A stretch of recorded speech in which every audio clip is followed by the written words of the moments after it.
Les 5 années qui suivirent passèrent pour moi comme un rêve.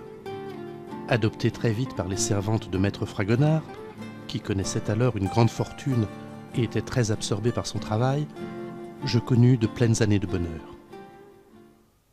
Les petits services que je pouvais rendre étaient sans importance, mais on s'aperçut assez vite que je possédais une maladresse naturelle qui me rendait peu apte aux petits travaux que l'on pouvait attendre d'un enfant de mon âge.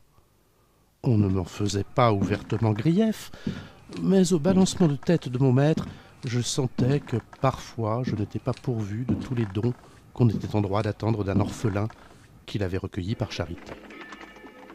Faire une course, ou surveiller la cuisson d'un plat, réparer une vitre ou nettoyer un objet précieux, transmettre discrètement un pli. Êtes-vous monsieur de Charvant? Ou récurer un chaudron, autant de tâches que l'on m'a confiées et que je n'ai su mener à bien. Madoué, c'est encore plus sale qu'avant. Et, malgré l'indulgence des autres serviteurs, il arriva un moment où l'on désespéra de me rendre utile d'aucune manière à la bonne marche de la maison. À distance, mon maître, que l'on informait régulièrement de mes déboires, tout en insistant sur ma gentillesse et sur mon bon fond, affichait en me croisant un visage de plus en plus préoccupé. Puis vint un jour où mon maître eut comme un éblouissement. « Valentin, un pinceau neuf, je te prie, un de ceux que Gersin a livré hier. »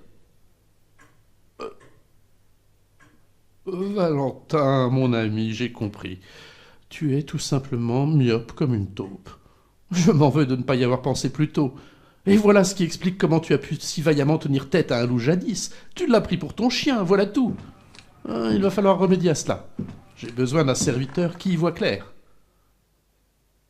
De sorte que j'eus très vite une allure qui ne ressemblait en rien à celle des autres domestiques.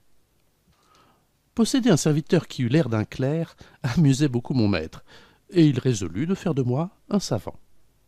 Et moi, qui étais incapable de déchiffrer les lettres de l'alphabet, je pus soudain emplir mon esprit du contenu de tous les beaux livres qui traînaient partout dans la maison. Mais, si je grandissais en taille et en sagesse, mes progrès n'étaient guère rapides. En effet, le monde m'était soudain apparu dans toute sa beauté. Il est vrai que, chez mon maître, pour le jeune garçon que j'étais, les spectacles qui s'offraient n'avaient rien que de très fascinant. Bref, vint le moment où mon maître s'interrogea vraiment sur l'utilité qu'il pouvait bien avoir de moi, qui n'était guère doué pour préparer sa palette ou pour nettoyer ses pinceaux, qui chantait plus faux que la poulie d'un puits et qui n'était bon qu'à lorgner les modèles dans leur garde-robe. Jusqu'au jour où il se produisit un incident banal. « Veux-tu descendre, voleur ?»« Prenez garde, Marie, vous allez tomber. »« L'armoire, elle tombe. »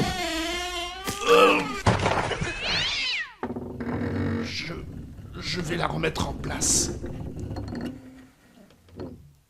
Voilà. Valentin, comment as-tu fait une chose pareille? Cette armoire est très lourde. Il a fallu 4 hommes pour la dresser ici.